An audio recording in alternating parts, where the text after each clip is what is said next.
అత్తమ్మా ఏంటత్తమ్మా ఇవాళ వంట స్పెషల్ ఏంటి? స్పెషలా? ఆ, నువ్వు ఎప్పుడు తినలేదన్నావు కదా. ఏంటత్తమ్మా? ఈ కాంబినేషన్ ఏ కాంబినేషను?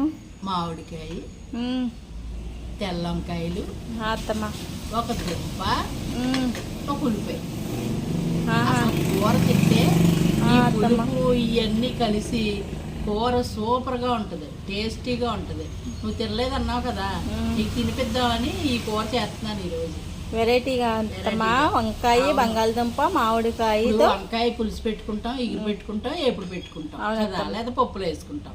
బంగాళదుంప విడిగా ఇగురులు అవి పెట్టుకుంటాం, లేదా ఫ్రై చేసుకుంటాం. ఈ మామిడికాయ కాంబినేషన్లో సూపర్గా ఉంటుంది కదా కూర. బాగుంటుంది అత్తమ్మా. చాలా బాగుంటుంది. మా అమ్మ అత్తమాను వండేది అలాగా.